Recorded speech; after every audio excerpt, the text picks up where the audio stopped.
Baik, shalom, selamat sore jemaat dedikasi Filia. Shalom. Coba lebih keras lagi, shalom. Ya, kita percaya ketika kita berkata shalom di tempat ini penuh dengan damai sejahtera Allah. Amin. Tidak ada yang lain, hanya damai sejahtera Allah yang menguasai setiap hati kita. Amin. Apapun keadaannya, saya percaya kita mau datang pada sore hari ini dengan ucapan syukur hanya untuk menyenangkan Tuhan. Amin. Boleh mungkin kasih salam kanan kirinya Bapak Ibu Saudara.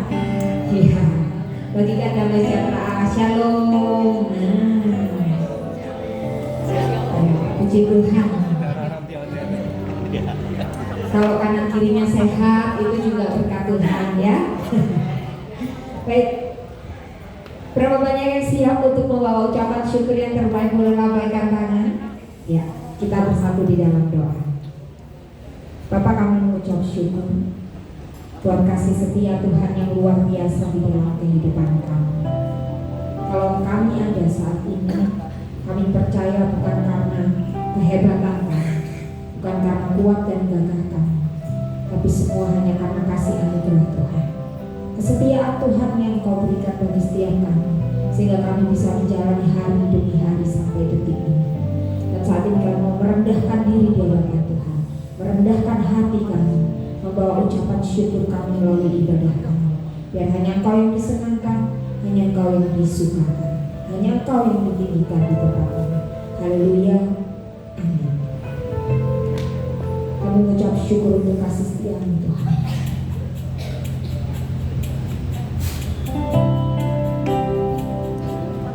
Terima kasih Yesus.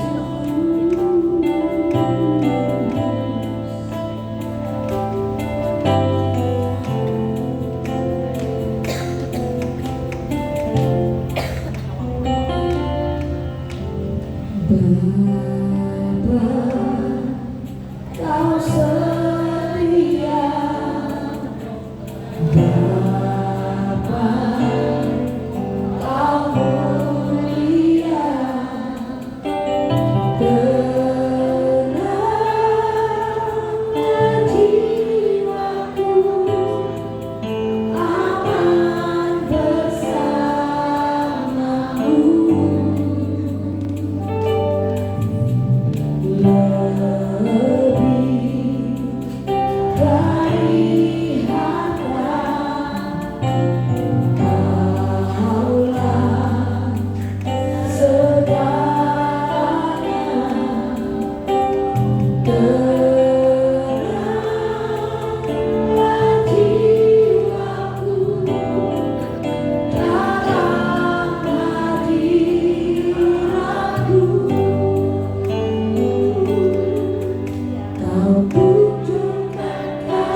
menyatakan hadapan Tuhan lewat surga.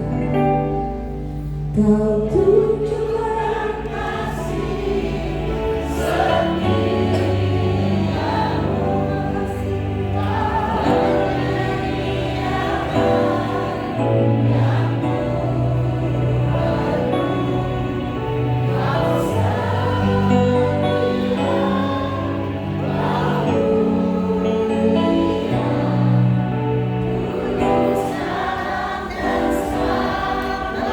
sampai kapanpun kau Allah kami yang setia.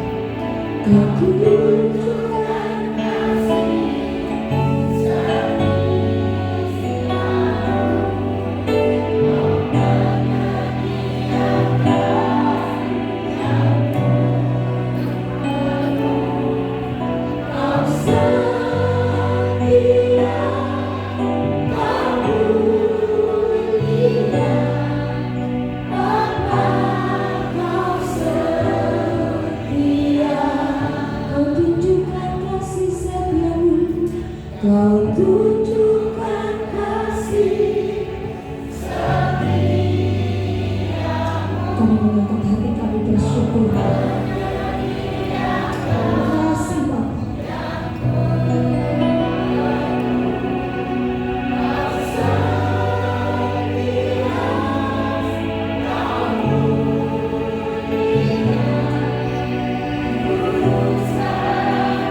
Kau dahsyat dalam hidup kami.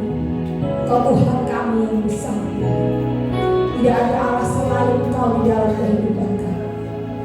Hanya Engkau Allah yang sanggup membuat jiwa kami tenang. Bahkan ketika kami melalui badai sekalipun, kami tenang hanya di dalam hadirat.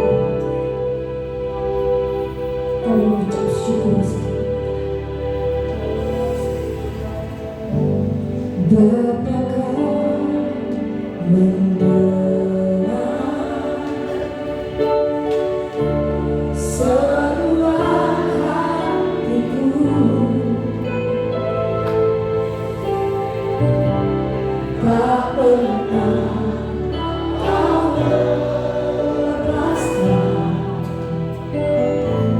dari kasih-Mu. Lewat lembah gelap, Kau beserta dengan Kau temani aku.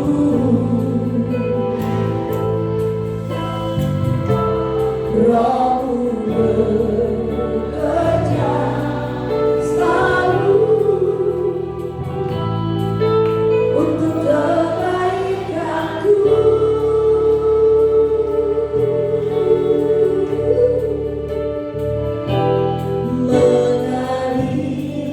Kuasa dari Tempat Maha Tinggi, Bapa kekal mulia,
mengalir kuasa dari tempat maha tinggi. Bapa kekal mulia, Kau hadir di sini, memulihkan hati, menyembuhkan yang terluka, bukan tenang bersamamu Bapa.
Kami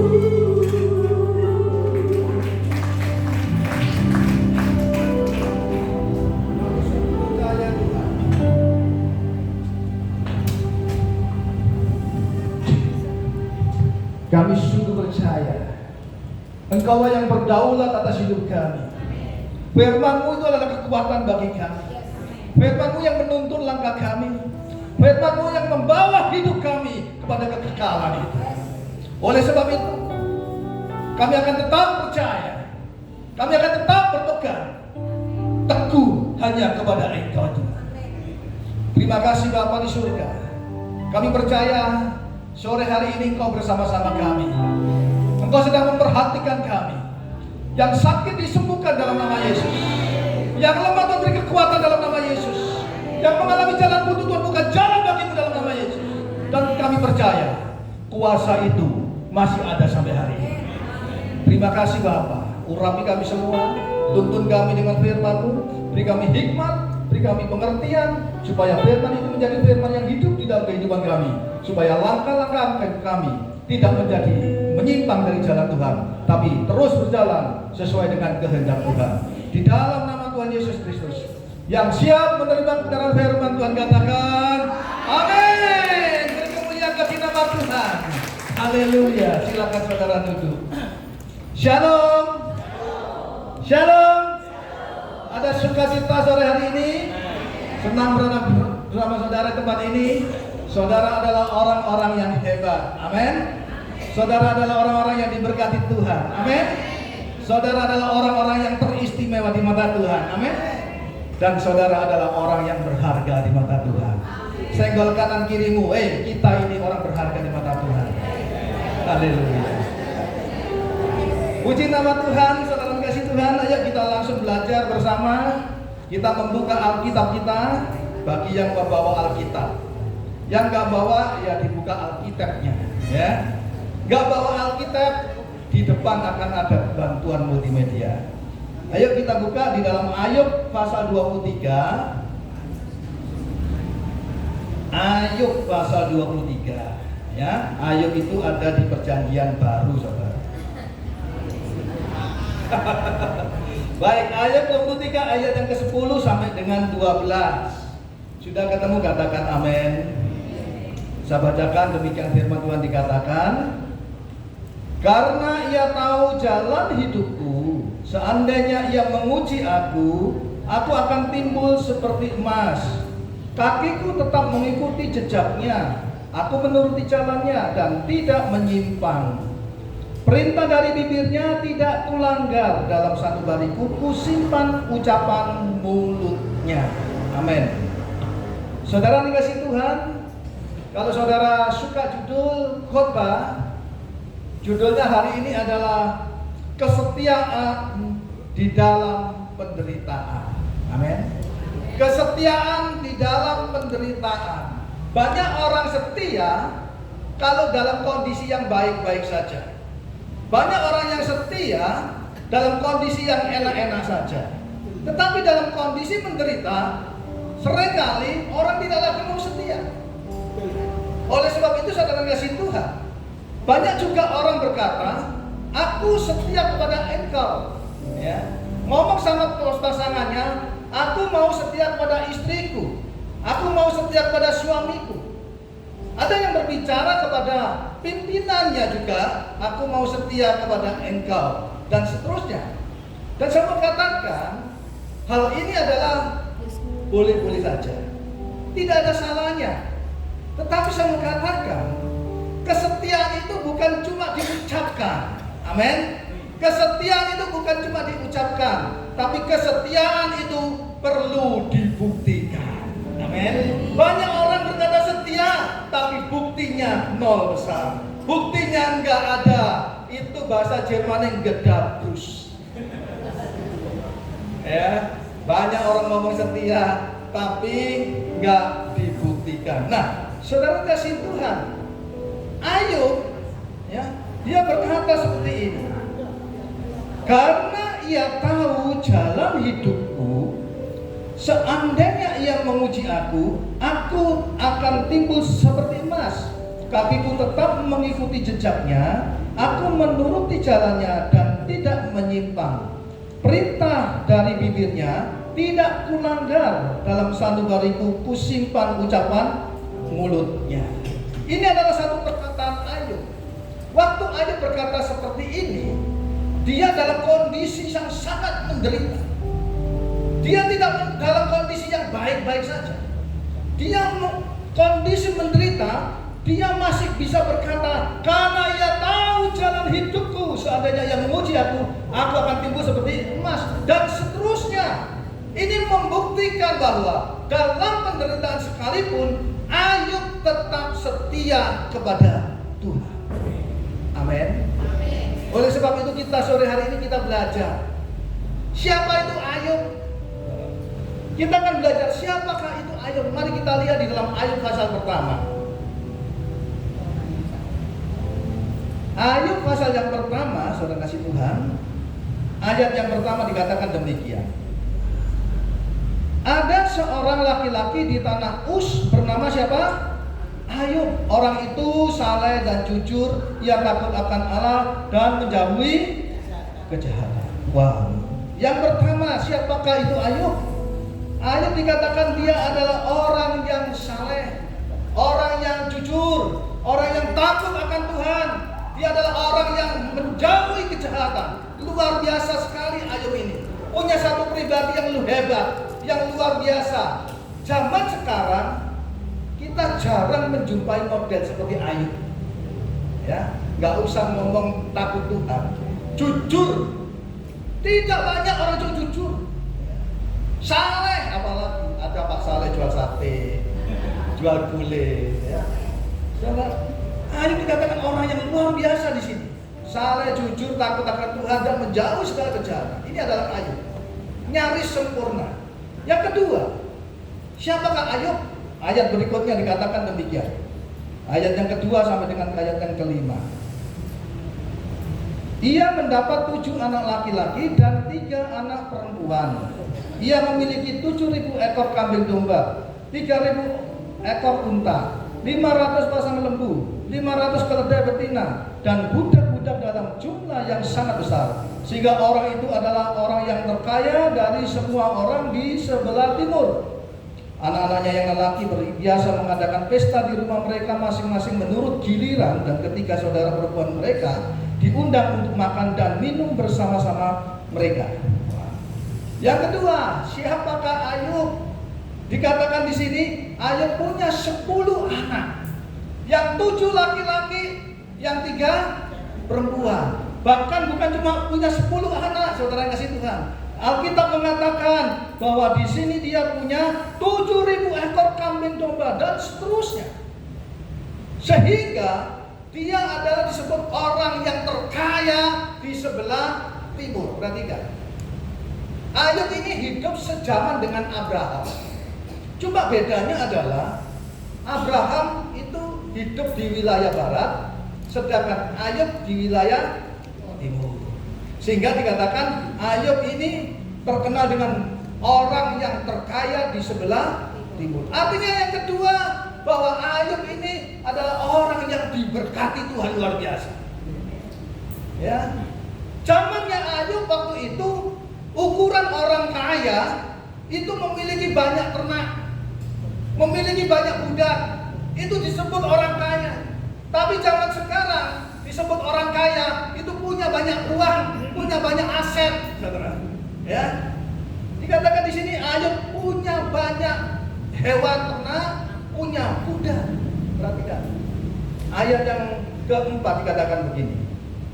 Anak-anaknya yang lelaki ada berapa? 7. Biasa mengadakan pesta di rumah mereka, masing-masing menurut giliran. Berapa anaknya? 7. Mengadakan pesta menurut giliran. Berarti berapa? Setiap hari 1 minggu full ada pesta. Orang sugih, duitnya akeh. Setiap hari pesta, saking kayanya, saudara Tuhan. Wow, luar biasa. Saya mau katakan bagi saudara, Ayub ini diberkati Tuhan karena kesetiaannya kepada Tuhan. Bukan karena saudara kasih Tuhan, dia diberkati kemudian setia, bukan. Tapi karena kesetiaan Ayub, maka Ayub diberkati oleh Tuhan. Katakan amin. Banyak orang berpikiran terbalik. Dia katakan aku mau setia kalau aku sudah diberkati. Oleh sebab itu, saudara menunggu-nunggu, gak ada berkat muncul. Karena saudara gak setia dulu. Ya. Ayub karena kesetiaannya dia diberkati. Coba perhatikan ayat yang kelima. Dikatakan demikian. Setiap kali apabila hari-hari pesta telah berlalu, Ayub memanggil mereka dan memutuskan mereka. Keesokan harinya pagi-pagi bangunlah Ayub lalu mempersembahkan korban bakaran sebanyak jumlah mereka sekalian. Perhatikan. Pagi-pagi Ayub sudah lapang kepada Tuhan. Pagi-pagi Ayub sudah bangun. Artinya di sini Ayub saking setianya kepada Tuhan, Ayub ini membuat mezbah kepada Tuhan, melakukan satu intimasi dengan Tuhan, dan setiap hari melakukan doa pagi. Sebelum melakukan aktivitas, dia lebih prioritaskan kepada Tuhan. Amin. Siapa di sini yang rajin doa pagi? Halo, angkat tangan. Wah, cuma 2 orang. Yang lainnya, saya Pak doa siang. Saking setianya Ayub ini rajin doa pagi. Biasa kalau orang sudah diberkati maaf bicara, ya, uangnya sudah banyak, fasilitas sudah banyak, saudara bangun pagi males, ya, sudah selimutan, bantalan, gulingan, ya, alarm sudah dinyalakan, begitu bunyi dipateni lagi, saudara. Ya, tapi di sini dah amin. Nggak ada yang ketemuan maksudnya. Jadi saudara kasih Tuhan, yang kedua, Ayub ini adalah orang yang diberkati Tuhan. Yang ketiga, siapakah Ayub itu? Ayat yang ke-6 sampai dengan 8 dikatakan demikian. Pada suatu hari datanglah anak-anak Allah menghadap Tuhan, dan di antara mereka datanglah juga iblis. Maka bertanyalah Tuhan kepada iblis, "Dari mana engkau?" Lalu jawab iblis kepada Tuhan, "Dari perjalanan mengelilingi dan menjelajahi bumi." Lalu bertanyalah Tuhan kepada iblis, "Apakah engkau memperhatikan hamba-Ku Ayub? Sebab tiada seorang pun di bumi seperti dia, yang demikian saleh dan jujur, yang takut akan Allah dan menjauhi kejahatan." Yang ketiga, siapakah Ayub? Ayub adalah orang kebanggaan Tuhan. Amin. Saudara, dikatakan waktu itu, ya, dikatakan pada suatu hari datanglah anak-anak Allah dan menghadap Tuhan, dan di antara mereka ada iblis. Iblis ditanya, "Dari mana engkau? Keleleng. Adakah engkau jumpai hamba-Ku Ayub? Dia adalah hamba-Ku yang saleh, jujur, takut dan seterusnya." Artinya di sini Tuhan sangat bangga kepada Ayub sehingga dipamerkan kepada iblis. Ya, saya berdoa supaya kita semua yang ada di tempat ini menjadi pribadi-pribadi kebanggaan Tuhan. Amin. Sesuatu yang dibanggakan Tuhan. Ya. Ini adalah Ayub, saking luar biasanya.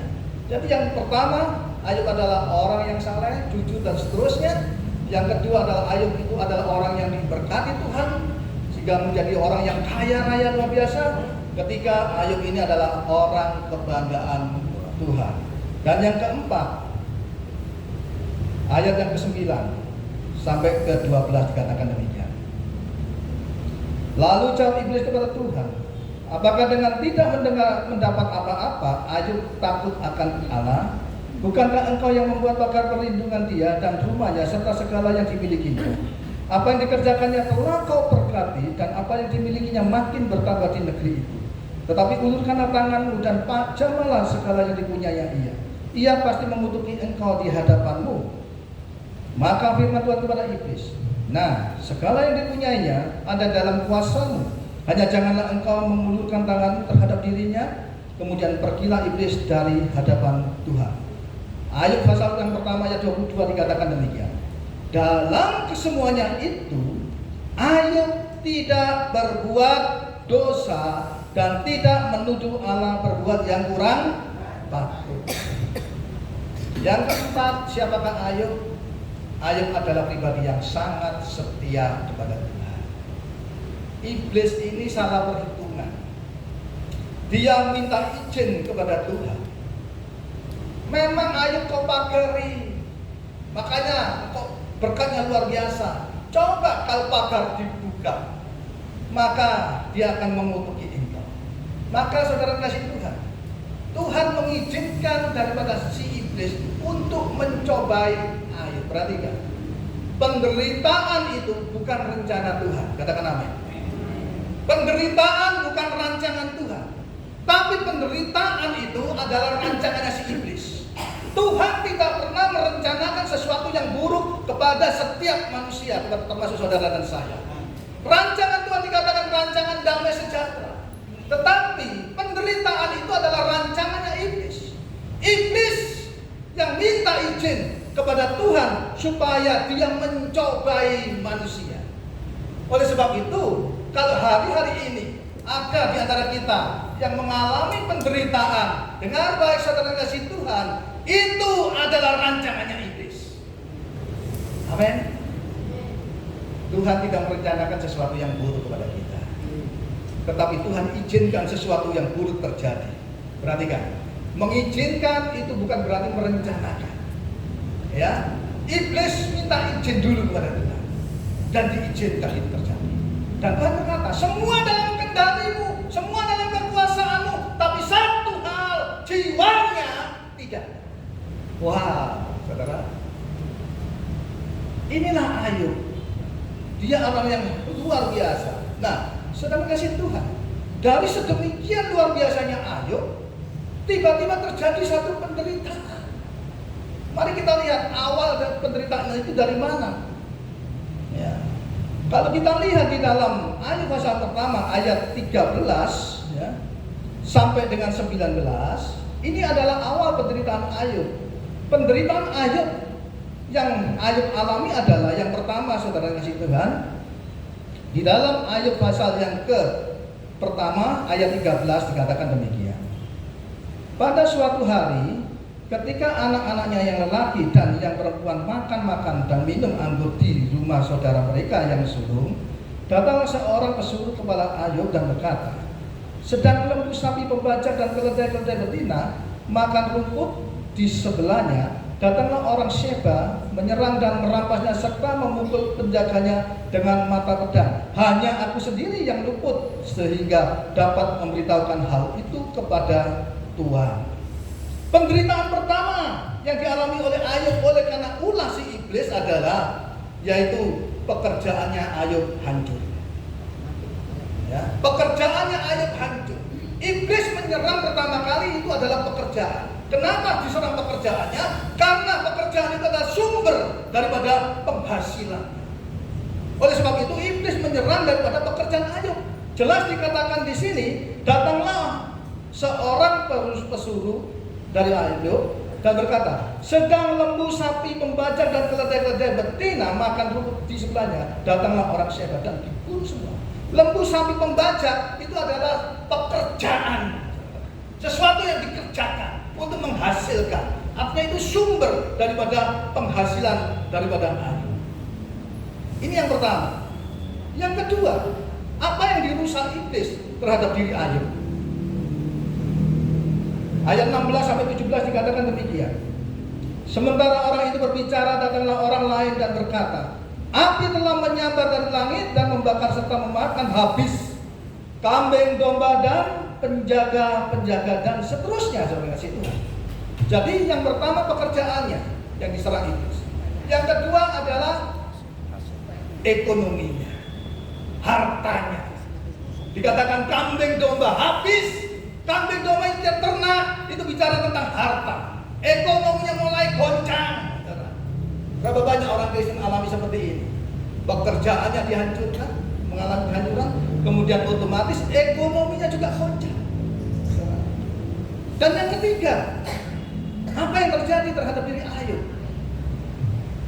Ayat 18-19 dikatakan demikian. Sementara orang itu berbicara, datanglah orang lain berkata, anak-anak Tuhan yang lelaki dan perempuan sedang makan-makan dan minum anggur di rumah saudara mereka yang sulung. Maka tiba-tiba angin ribut bertiup dan dari seberang pada gurun rumah itu dilandanya pada 4 penjurunya dan robah menimpa orang-orang muda itu sehingga mereka mati dan seterusnya. Jadi yang ketiga, setelah pekerjaannya hancur, ekonominya, keuangannya hancur, porak-poranda. Yang ketiga adalah rumah tangganya, keluarganya, anak-anaknya mati. Saudara, anak-anaknya mati. Perhatikan, peristiwa satu belum selesai, muncul satu belum selesai, muncul lagi satu, dan seterusnya, dan sampailah di poin yang keempat tentang masalah penderitaan Ayub, yaitu kalau kita lihat Ayub pasal yang kedua ayat 7-8 demikian. Kemudian iblis pergi dari hadapan Tuhan, lalu ditimpanya Ayub dengan bara yang busuk dari telapak kakinya sampai ke batu kepalanya. Lalu Ayub mengambil sekeping beling untuk menggaruk-garuk badannya sambil duduk di tengah-tengah api. Pekerjaannya hancur, ekonomi keuangannya hancur, keluarga rumah tangganya hancur, kemudian yang terakhir adalah kesehatannya Ayub sendiri. Semua meninggalkan Ayub dalam penderitaan Ayub sendiri. Semua sahabatnya meninggalkan, istrinya meninggalkan, sedangkan anak-anaknya sudah tidak ada. Ayub sebatang kara hari itu dengan membawa penyakit yang luar biasa. Mungkin hari itu banyak orang melihat dan berpikir Ayub tidak akan pernah tahan lama. Orang berpikir habislah riwayat Ayub. Sangat-sangat menderita. Kalau orang kaya punya duit, biasanya tanpa ada undangan banyak orang yang datang, mengaku-ngaku aku saudaranya dia, aku temannya dia, ya. Itu kalau orang kaya punya duit, saudara. Begitu habis semua, ada yang datang? Tidak ada.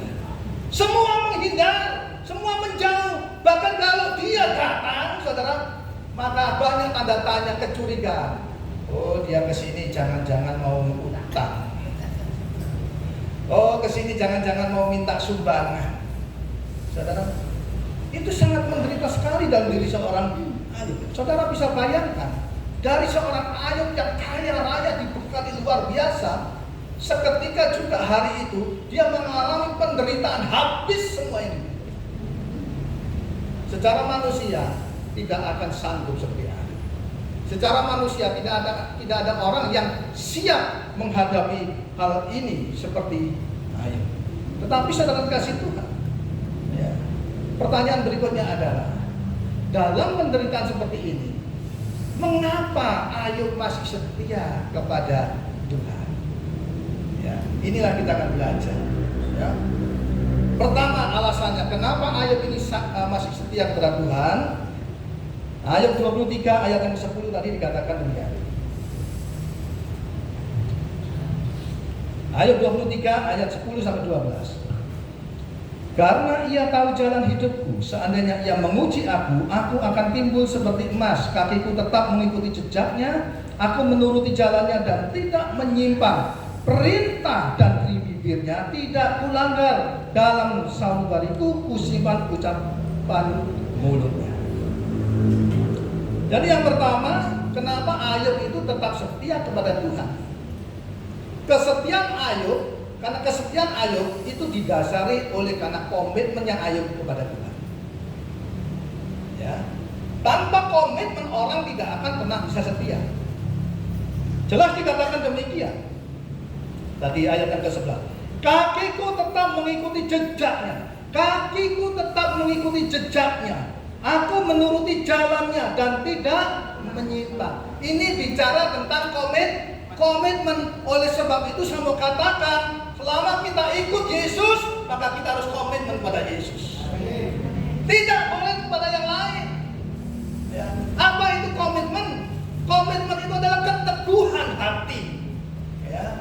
Keteguhan hati artinya kalau begini ya begini, tidak digoyang-goyang lagi, tidak bisa terombang-ambing dengan apapun juga. Itu namanya komitmen. Ya. Oleh sebab itu Bapak Ibu sekalian yang ada di tempat ini, saudara kasih Tuhan, waktu kita dulu menikah, apa yang saudara bacakan? Ada janji nikah. Ada di sini yang dulu nikah nggak baca janji nikah, angkat tangan. Nanti diulangi lagi ya. Jadi waktu saudara menikah, itu kedua mempelai pasangan itu pasti menyebutkan atau membaca janji nikah. Itu bicara tentang komitmen satu dengan yang lain. Amin. Jadi engkau komitmen dengan istrimu, istrimu akan komitmen dengan engkau. Ini adalah satu komitmen. Bukan cuma engkau dengan istrimu saja, tetapi ada satu pribadi lagi yang tidak kelihatan, yaitu waktu kita mengatakan janji nikah, maka kita janji bukan kepada pasangan kita saja, tetapi juga kepada Tuhan. Amin. Oleh sebab itu, yang sudah menikah jangan punya pikiran mau pisah. Waktu saudara punya pikiran pisah, maka saudara tidak ada komitmen. Kalau kita bisa setia kepada pasangan kita bisa setia kepada gembala kita, kepada pemimpin kita bisa setia kepada organisasi kita. Dengar baik, saya mau katakan, itu hanya bayangan saja. Realitasnya adalah kalau kita bisa setia dengan bayangan itu, maka realitasnya kita pasti setia kepada yang nyata, yaitu Yesus.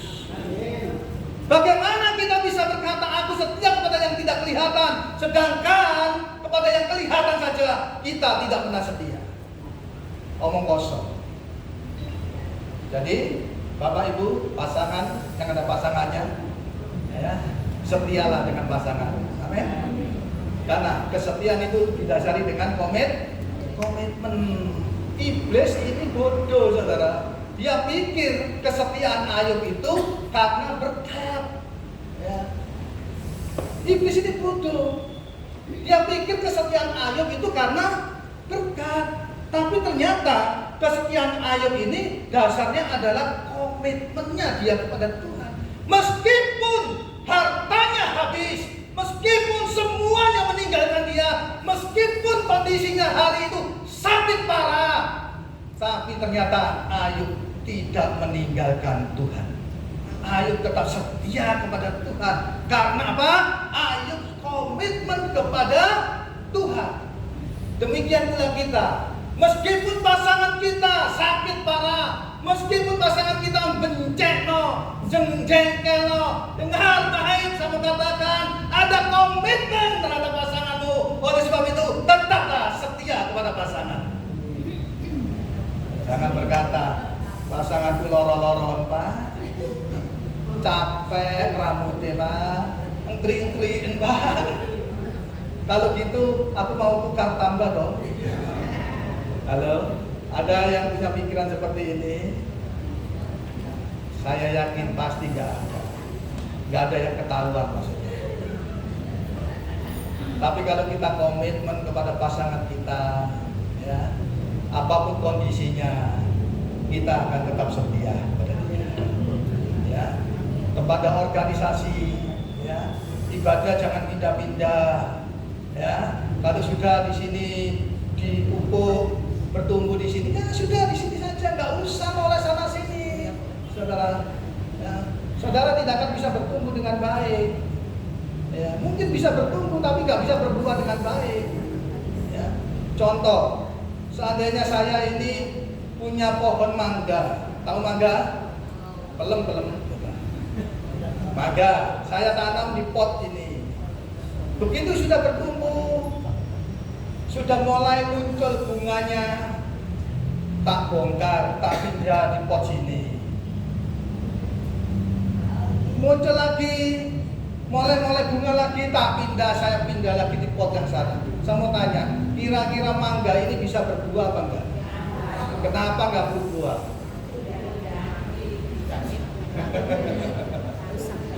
Oleh sebab itu saudara yang kasih Tuhan, di mana saudara bisa bertumbuh baik, komitmen di tempat itu. Amin. Supaya apa? Jangan cuma ngembang toh, habis itu dipindah protol, nggak berbuah.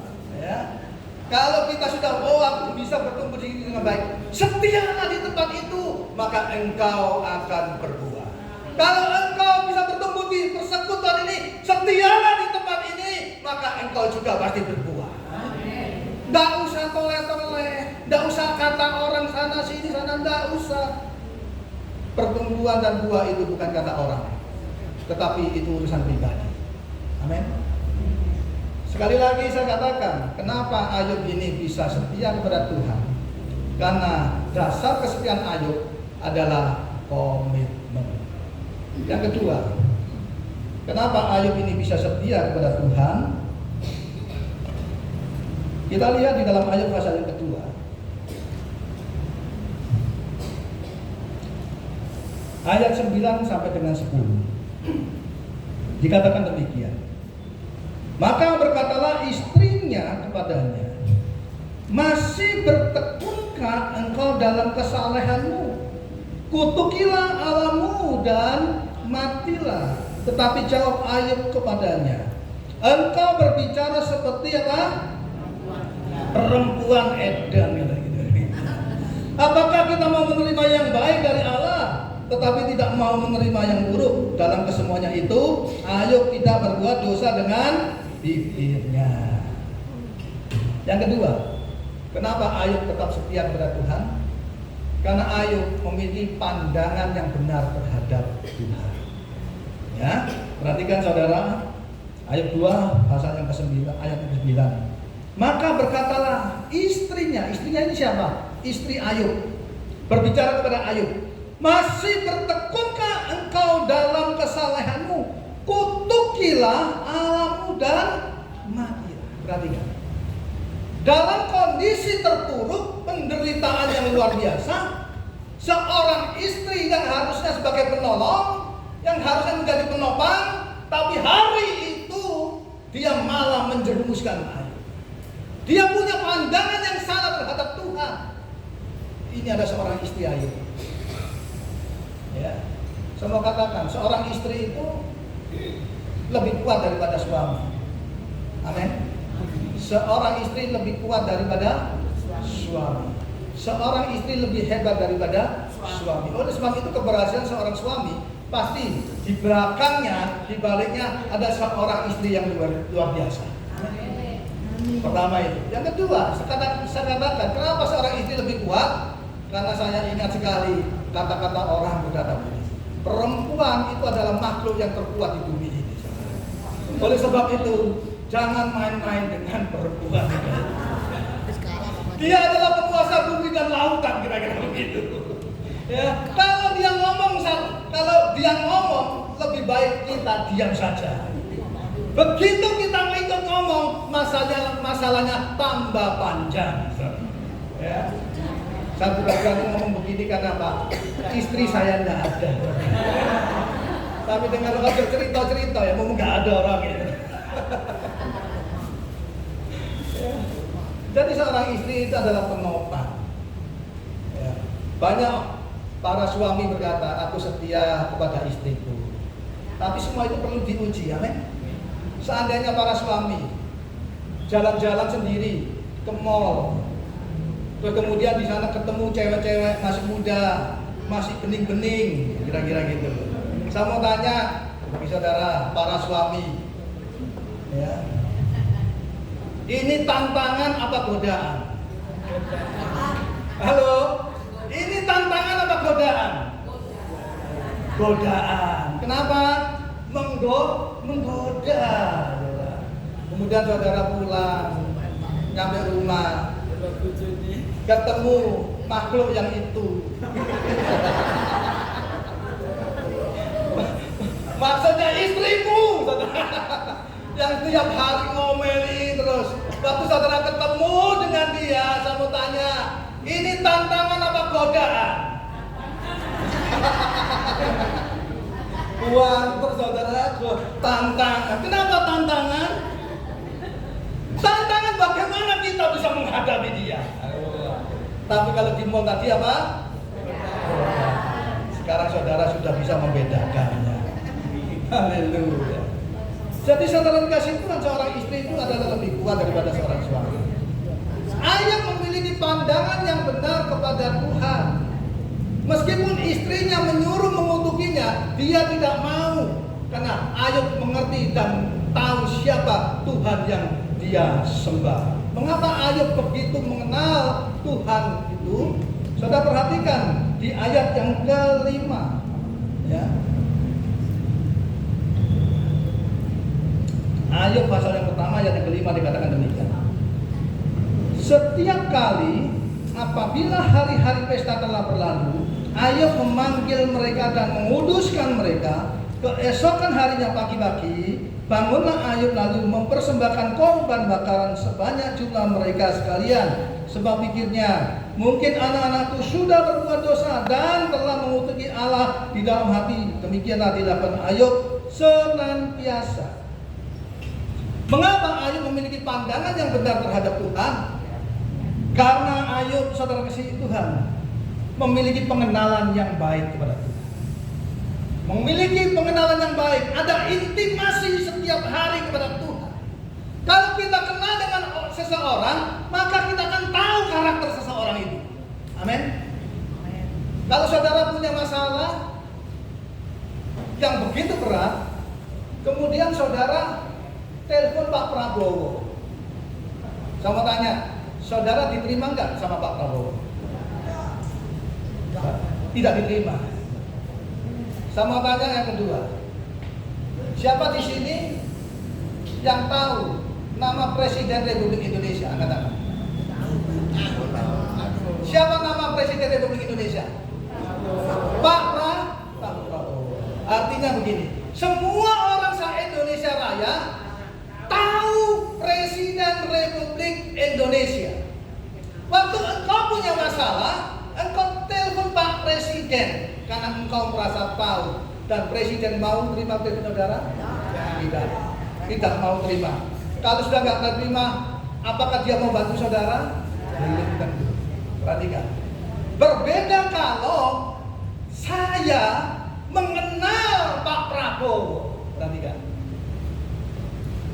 Kalau saya mengenal Pak Prabowo, begitu saya punya masalah, saya telepon Pak Prabowo lihat siapa yang telepon. Oh, ternyata nomornya Yunus. Diterima nggak kira-kira? Diterima. Jadi tahu itu berbeda dengan mengenal. Tahu berbeda dengan kenal.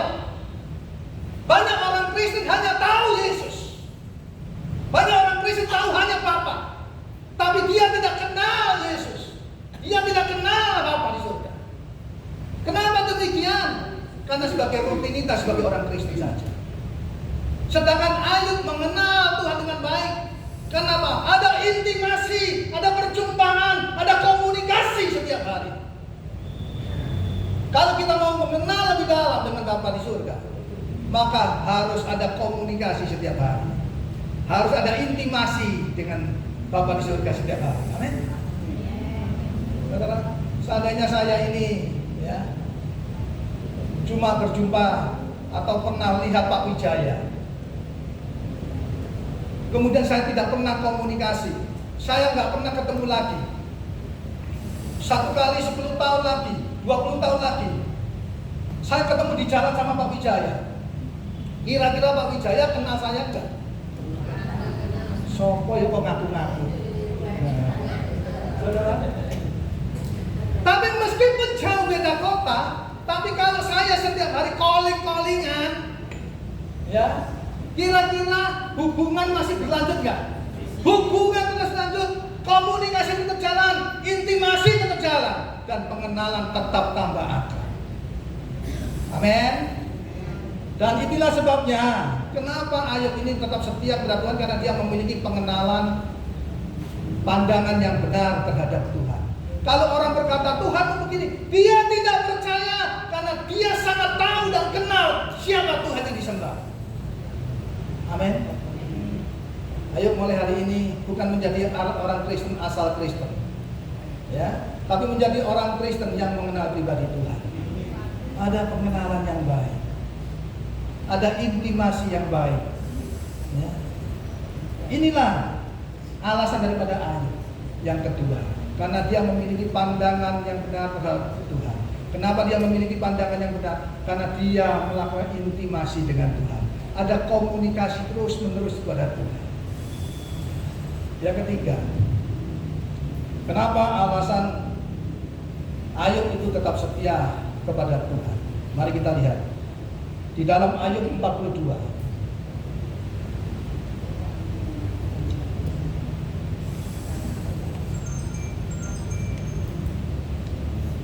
Ayat 42, ayat yang pertama sampai dengan ayat yang kedua dikatakan demikian.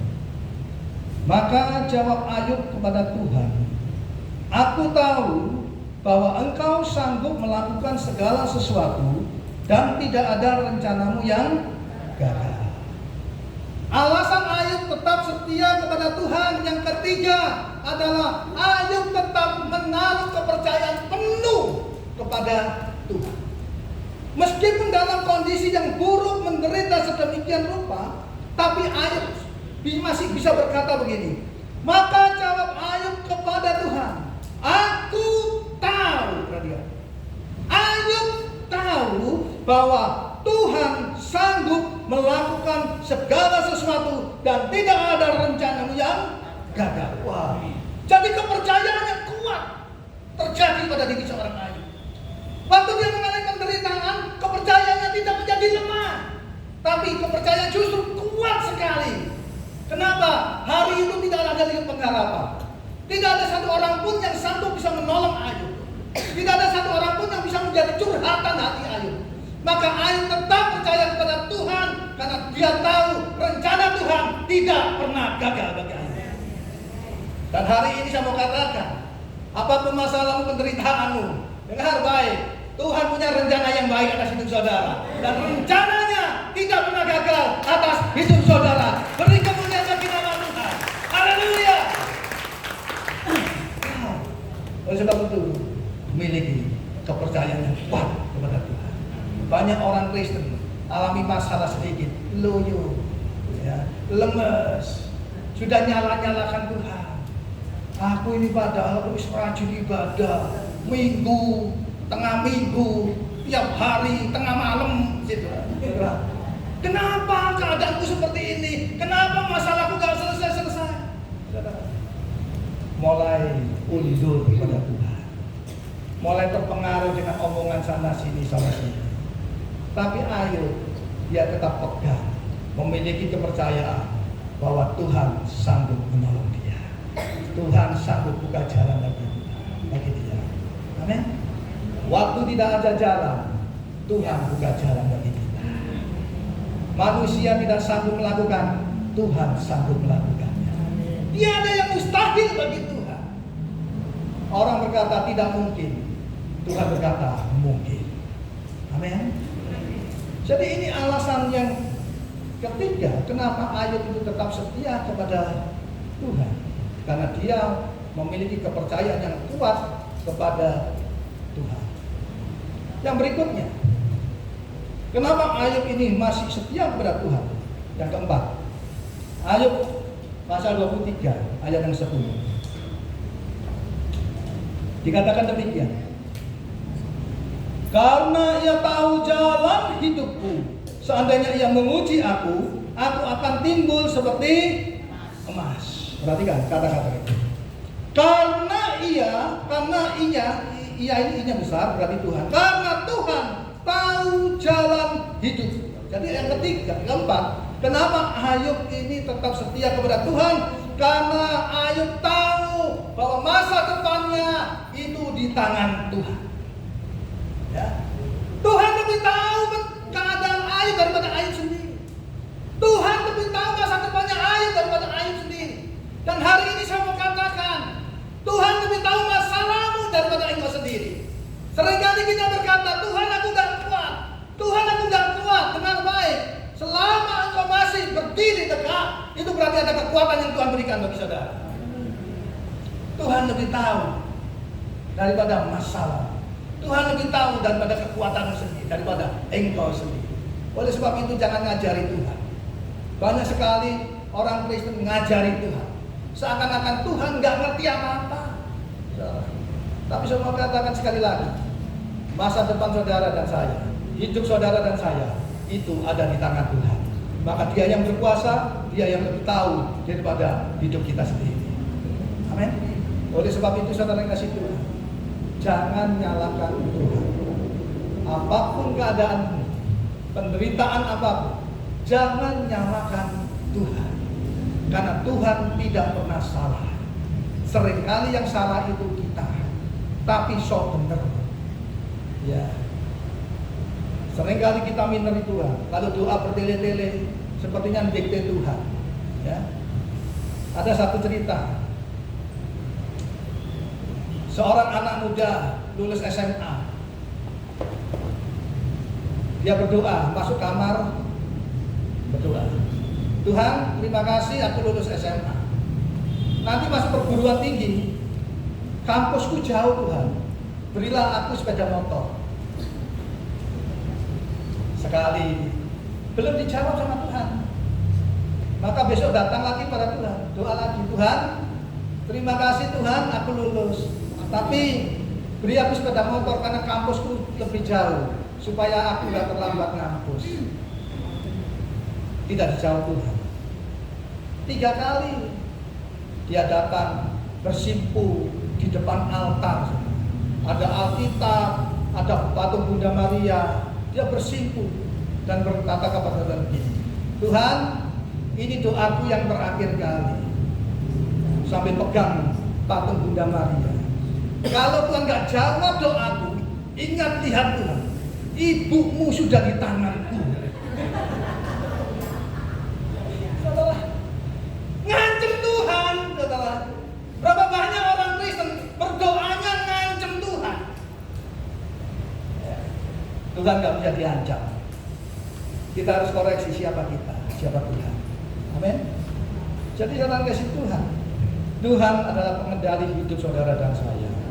Dia tahu apa yang terjadi atas diri saudara dan saya. Dia tahu penderitaan yang saudara alami dan saya alami.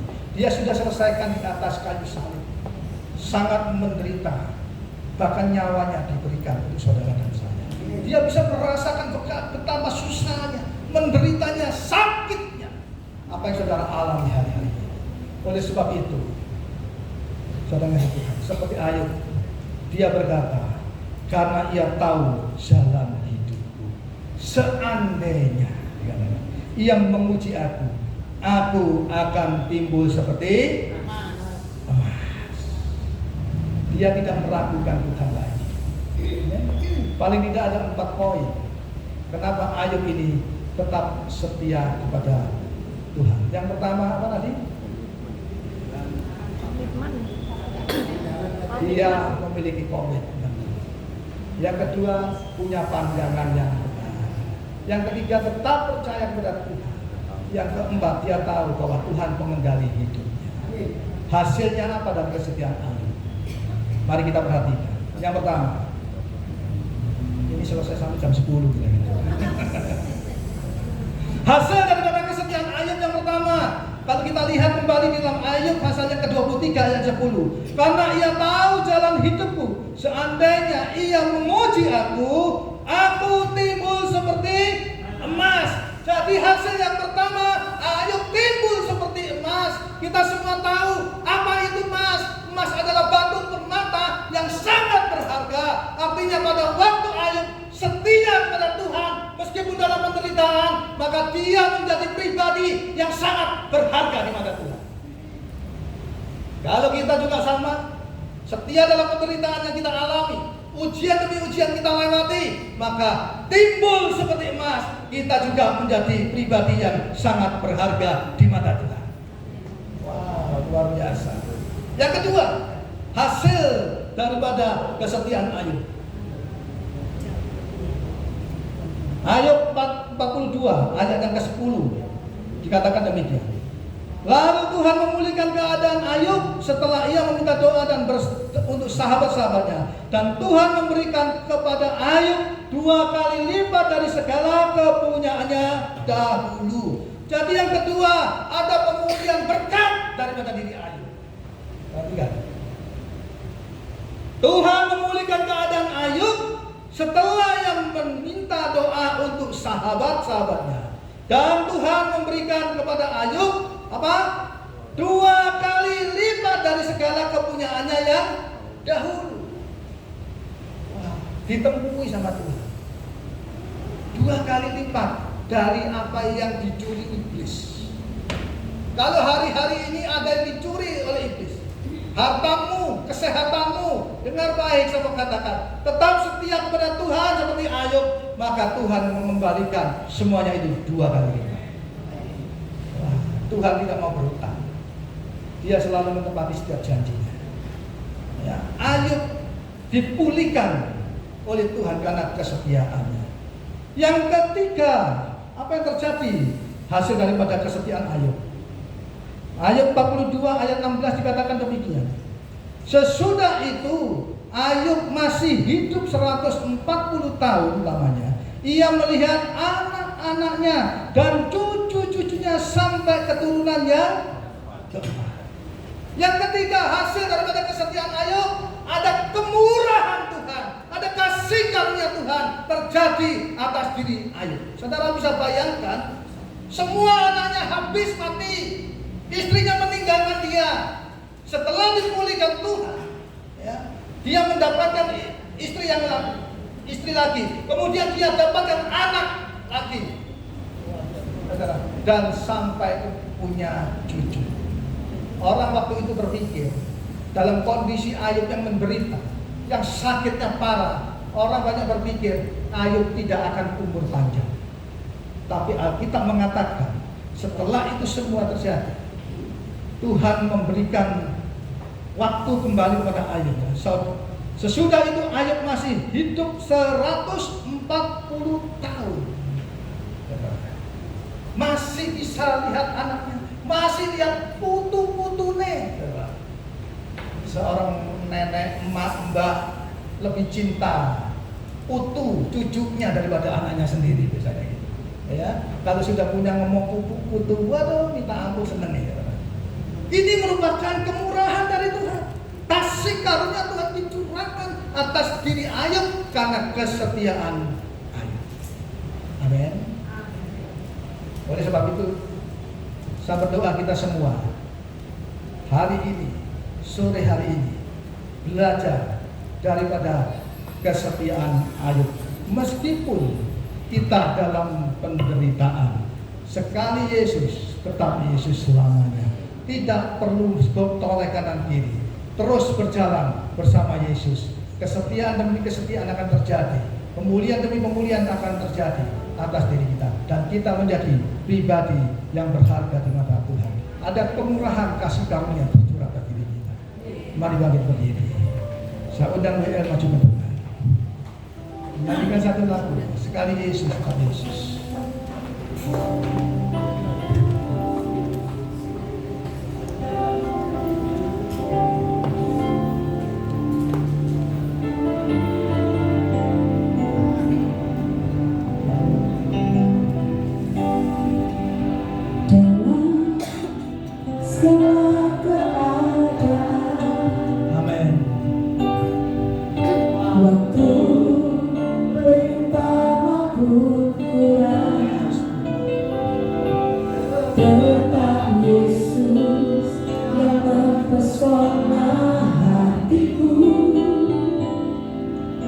Dia beri damai dan kesempatan baru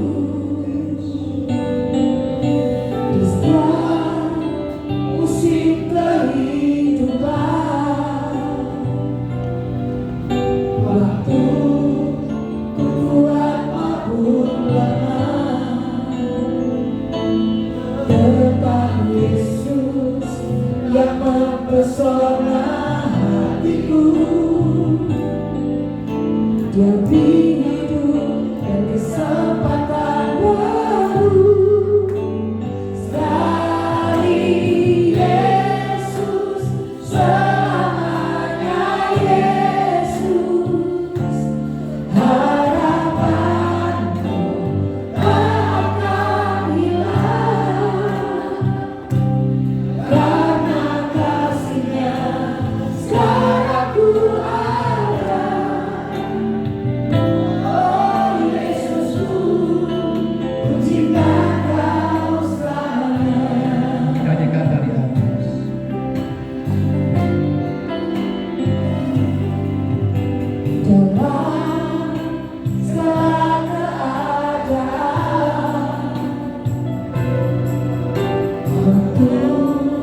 berlimpah maupun kurang,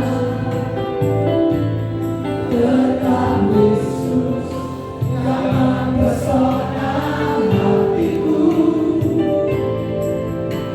Dia beri damai dan kesempatan baru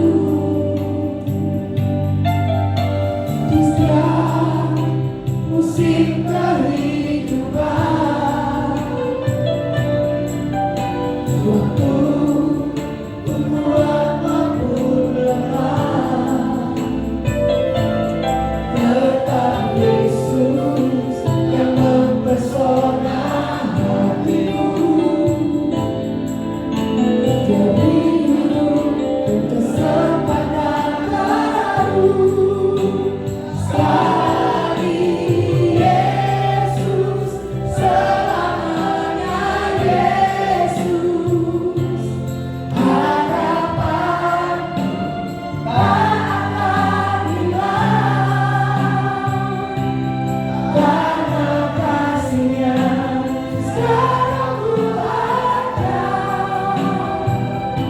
Oh Yesusku, ku cinta Kau selamanya.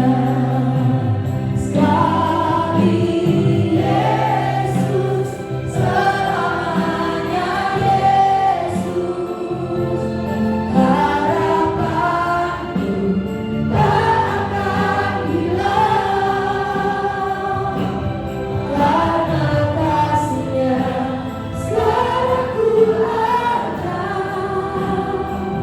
Oh Yesusku, ku cinta Kau selamanya.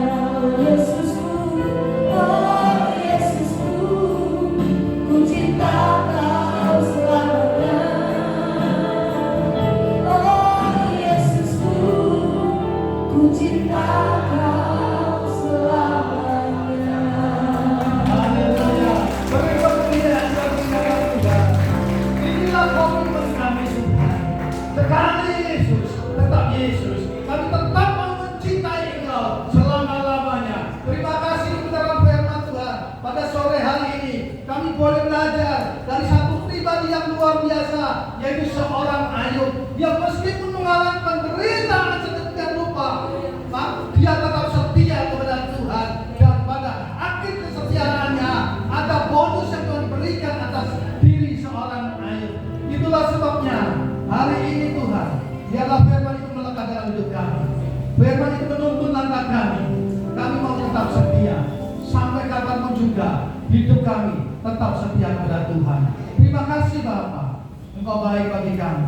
Meteraikanlah firman-Mu ini di dalam kehidupan kami semua, juga kepada seluruh jemaat-Mu yang ada di tempat ini. Biarlah firman ini menjadi firman yang hidup di dalam kehidupan kami. Terima kasih Bapa, terpujilah nama-Mu kekal untuk selama-lamanya. Di dalam nama Tuhan Yesus Kristus yang sudah diberkati firman Tuhan, katakan amin. Berkemuliaan bagi nama Tuhan. Silakan saudara dulu.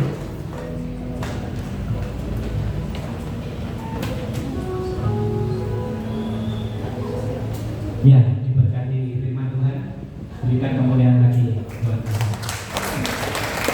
Ya, kiranya teladan Ayub kita bawa pulang untuk kita lebih komitmen, untuk kita lebih setia. Khusus hari ini kita akan memperingati kasih yang sempurna dari Tuhan Yesus. Kita akan memperingati pengorbanan yang sangat luar biasa untuk menebus dosa manusia. Saya undang jemaat untuk bangkit berdiri. Bagi yang belum menerima roti dan anggur bisa mengangkat tangan, nanti dibantu oleh asetnya.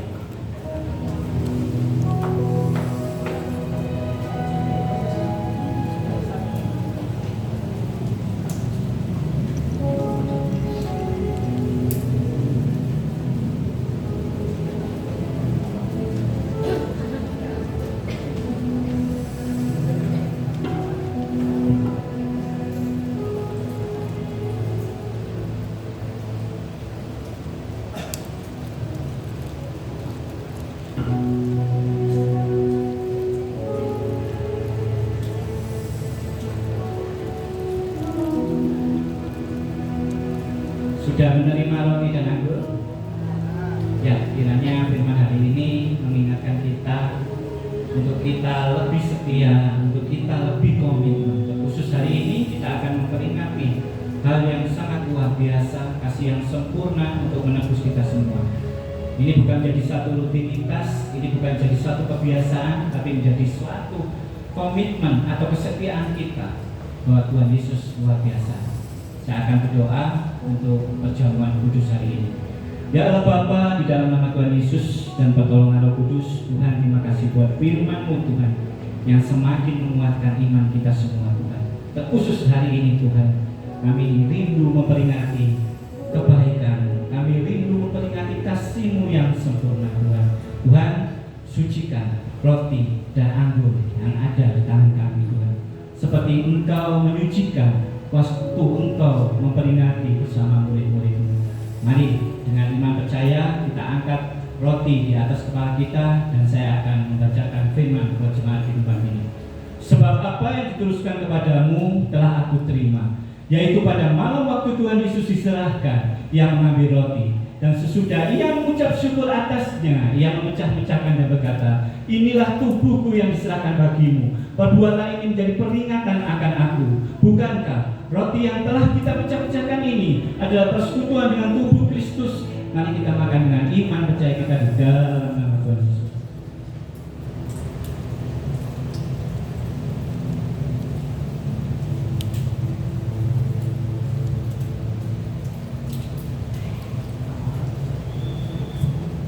Mari kita angkat cawan anggur tinggi di atas kepala kita. Saya akan bacakan firman buat jemaat tempat ini. Demikian juga yang mengambil cawan sesudah makan dan berkata, ini adalah cawan perjanjian baru yang telah dimateraikan oleh darahku. Perbuatlah ini setiap kali kamu meminumnya menjadi peringatan akan aku. Bukankah cawan pengucapan syukur yang di atasnya telah kita ucapkan syukur adalah persekutuan dengan darah Kristus? Mari kita minum dengan iman percaya kita di dalam nama Tuhan Yesus.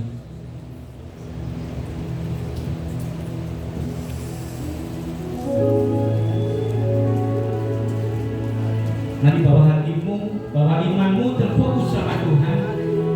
Kiranya firman hari ini mengingatkan kita semua untuk kita lebih komitmen lagi, untuk kita lebih setia lagi pada Tuhan Yesus. Kiranya firman hari ini kita bawa pulang untuk menjadi berkat yang sangat luar biasa, untuk menjadi rema dalam kehidupan pribadi lepas pribadi. Kiranya lewat perjamuan kudus ini, mukjizat terjadi buat jemaat di tempat ini. Kesembuhan terjadi buat jemaat di tempat ini. Pertobatan terjadi buat jemaat tempat ini yang telah menerima perjamuan kudus. Mari kita sama-sama katakan amin. Terima kasih Tuhan Yesus berkati. Silakan duduk kembali jemaat Tuhan. Kita akan bersatu hati di dalam doa syafaat yang akan dipimpin dengan kasih oleh Ibu Puspa.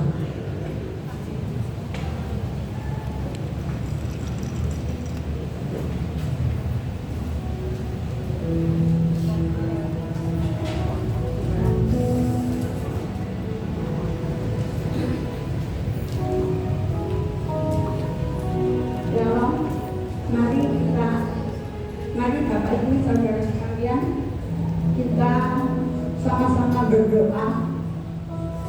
Kita satukan hati, mengucap syukur terima kasih buat firman yang Tuhan telah sampaikan kepada kita semua. Bapak di surga, saat malam hari ini kami boleh datang ke hadirat-Mu, mengucap syukur dan terima kasih buat firman yang begitu indah buat kami untuk melakukannya. Tolong kami ya Bapa, mampukan kami untuk menjadi pelaku firman sebagaimana firman yang disampaikan oleh hamba-Mu. Tolong kami bisa mencontoh teladan Ayub sebagai hamba-Mu yang setia dan komitmen menjalankan kewajiban sebagai manusia. Kami terbatas, tapi kami yakin percaya kami memiliki Roh Allah yang dahsyat, ajaib, luar biasa, sanggup menolong kami untuk melakukan apa yang menjadi kehendak Tuhan untuk kami lakukan. Terima kasih Bapa buat firman-Mu, berkati hamba-Mu yang telah menyampaikan, urapi, tambah-tambahkan nikmat manfaat yang daripada Bapa. Berkati pula Pastor Pastor Junaidi dan seluruh anggota keluarga, istri, anak-anak yang telah menyediakan tempat untuk kami bisa beribadah di tempat ini, semua karena kasih kami kemurahan belaka. Tuhan sanggup membalaskan segala pengorbanannya dengan berkat yang berlimpah-limpah. Berkati pula Pastor Wijaya Om yang telah membawa kami untuk bisa bersekutu di tempat ini, diberi kasih dia semua juga karena kasih kemurahan Bapa. Dan berkati Pastor Wijaya Om beserta seluruh anggota keluarga, istri dan anak-anak, cukupkan segala kebutuhannya, berikan hikmat kelimpahan yang daripada Bapa. Mengucap syukur terima kasih, berkati jemaatmu yang hadir pada kesempatan malam ini, agar firman yang disampaikan oleh benar-benar tertanam di taman hati yang subur, boleh bertumbuh dan berbuah-buah, tidak menjadi jemaat yang bantut, tapi jemaat yang boleh diberkati menjadi berkat bagi banyak orang, bahkan di lingkungan sekitar di mana mereka berada. Syukur terima kasih Bapak buat segala kebaikan, kasih kami anugerah kemurahan-Mu. Tolong kami untuk bisa melakukan kehendak-Mu dengan tepat dan benar. Kami manusia terbatas, kami yakin percaya kami memiliki Allah yang dahsyat, ajaib, luar biasa, sanggup menolong melalui kuasa Roh Kudus-Nya untuk memampukan kita melakukan kehendak Bapa di surga. Syukur terima kasih Bapa buat semua kebaikan-Mu. Saat ini kami tak lupa mendoakan bagi rakyat bangsa negara kami, di mana situasi kondisi yang tidak semakin membaik. Tapi kami yakin percaya Indonesia ada di tangan Bapa. Ialah Shalom-Mu turun atas kota, bangsa dan negara Indonesia yang Kau cintai. Berkati para pemimpin yang ada di negeri kami, mulai dari tingkat pusat, mulai dari presiden, wakil presiden, sampai jajaran yang paling bawah tingkat RT/RW, semua memiliki roh takut akan Tuhan. Biarlah hikmat-Mu menolong memimpin para pemimpin untuk melakukan segala sesuatu sesuai dengan kehendak-Mu Bapa. Indonesia ada di tangan, Indonesia milik-Mu. Kami bersyukur terima kasih kalau kami masih bisa ambil bagian di negeri kami Indonesia yang Kau cintai. Tolong kami untuk menjadi pendoa-pendoa yang handal dan berkenan kepada Bapa di surga. Bersyukur terima kasih Bapa. Doa kami jauh dari sempurna. Kami yakin percaya Roh Allah sanggup menyampaikan keluhan yang tak terungkap kepada Bapa di surga. Yang dalam tangan-Mu serahkan Bapa. Doa kami yang jauh dari sempurna. Kami yakin percaya Roh Kudus yang akan menyempurnakannya. Dalam nama Tuhan Yesus, mengucap terima kasih dan berdoa. Haleluya. Terima kasih Ibu Puspa. Kita akan mengatur untuk pekerjaan Tuhan melalui persembahan dan Ibu Dini akan memimpin kita semua di dalam doa.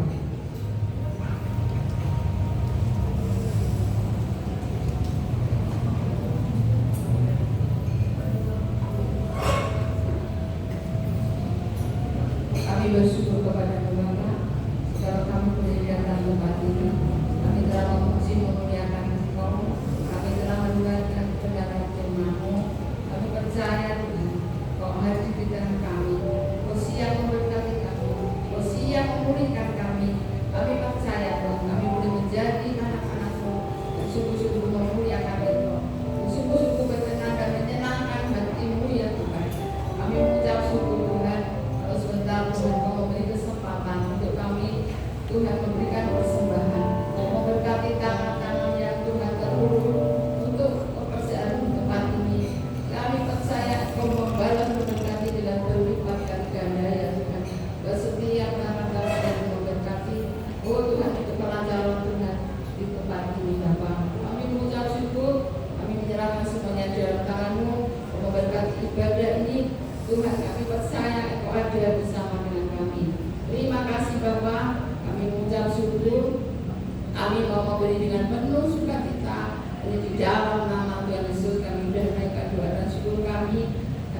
Amin.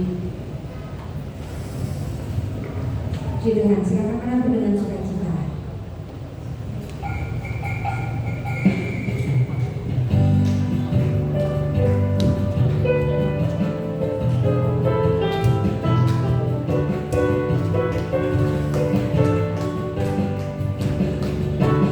Berbahagialah orang yang takut padamu.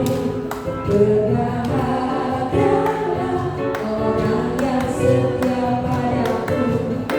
Dia akan menikmati puncak kemenanganku. Hari ini, esok dan selamanya. Berbahagia, berbahagialah orang yang takut padamu. Berbahagialah orang yang setia padaku. Dia akan menikmati puncak kemenanganku. Hari ini, esok dan selamanya. Curahkan berkat-Mu, curahkan mujizat-Mu, curahkan kedahsyatan-Mu di dalam hidupku.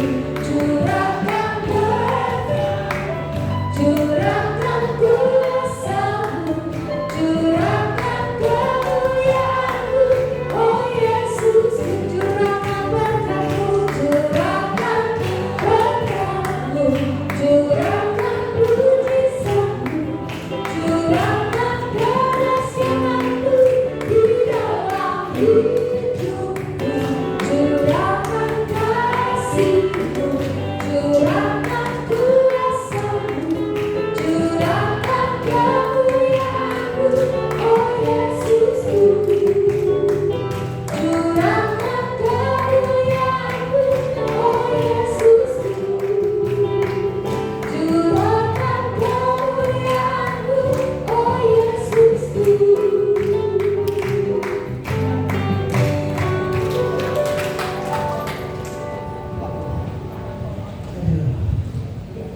Shalom semuanya. Kelihatannya dengan firman-Nya Pastor Yunus ini seperti kita itu harus setia. Jangan menagih janji Tuhan terus. Ya, kadang-kadang kita itu mencari Tuhan, ikut Tuhan kok ini, ya. Tapi kita tidak berpikir Tuhan sudah rancangkan semua. Tapi yang tidak setia itu kita. Semuanya kita setia seperti Ayub nanti. Belajarlah setia. Ya, kalau tidak setia, jangan waktu dapat berkat aja haleluya. Waktu dikasih sakit maupun apa, kenapa Tuhan kau cobain aku Tuhan? Nah itu. Ayub aja tidak pernah mengeluh. Kita sekarang belajar seperti Ayub. Fokus setia pada Tuhan. Ya, jadi semua emak-emak ini yang terutama lah, ya, janganlah cari berkat saja, carilah Tuhan yang sebenarnya. Kalau Anda cuma cari berkat-berkat gampang, agama sebelah sudah kasih berkat, pasti cuma kita cari Tuhan yang, ya, saya mohon itu umur kita tidak tahu ke depannya gimana. Ya, kalau bilang wah saya masih umur panjang, belum tentu, benar ya. Saya minta para lansia kemungkinan lebih tua dari saya jauh. Saya bukan mengajari, cuma carilah Tuhan. Berkat itu mengikuti, ya. Thank you, Mr. Yunus. Juga terima kasih atas kedatangan Pastor Yusman sekeluarga. Pengumuman tanggal 25 nanti ini bulan 7. Saya mohon Pak Jusman untuk melayani tempat sini. Semoga Pak Jusman berkenan. Ya. Tuhan Yesus memberkati.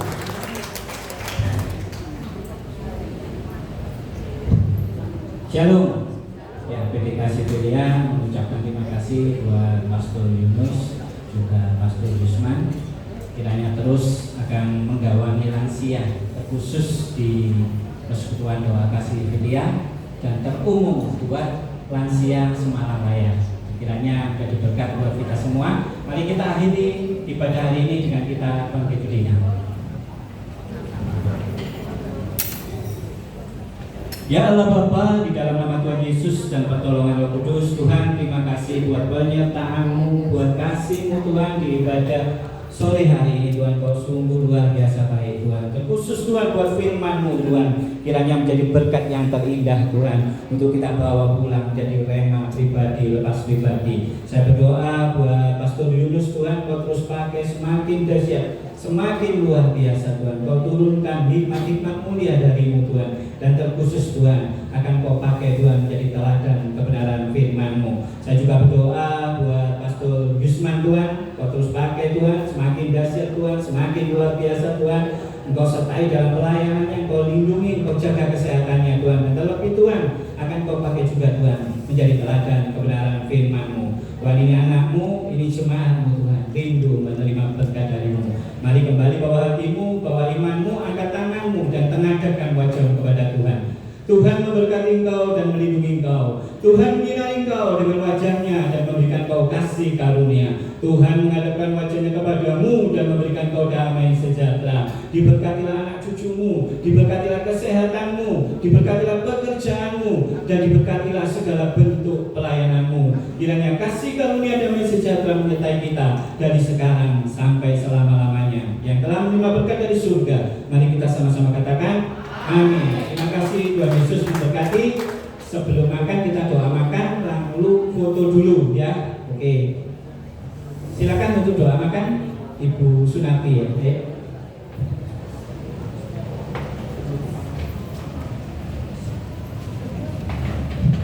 Terima kasih Tuhan. Kita berdoa. Tuhan Yesus, pada sore hari ini kami mengucap syukur karena kami sedang mendengarkan firman-Mu. Tuhan, dan firman-Mu itu menjadi kekuatan kami, dan kami pulang tidak hampa, tetapi kami pulang membawa berkat. Dan tiba saatnya kami akan berdoa untuk jasmani ya Tuhan. Kiranya Tuhan akan memberkati untuk makanan ini dan memberkati untuk tangan-tangan yang sedang mengingatkan ya Bapak. Khususnya kami berdoa untuk Raju, untuk keluarga ya Bapak. Kiranya Tuhan akan memberkati juga. Terima kasih Tuhan Yesus. Tuhan, inilah doa kami dalam nama Yesus. Haleluya, amin.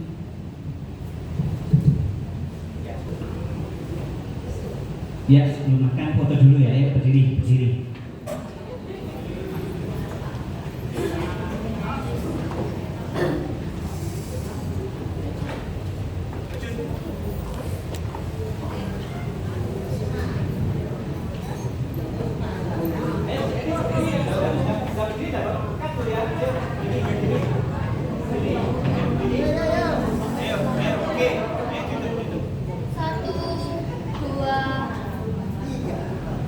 Oke, gaya bebas dulu. Boleh angkat tangan, boleh angkat kepala, sakar, jangan angkat coy. 1, 2. Oke, video ya. Kami diberkati luar biasa. Ayo, 1, 2. PJ Kasih Filia semakin diberkati luar biasa.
duduk.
Ini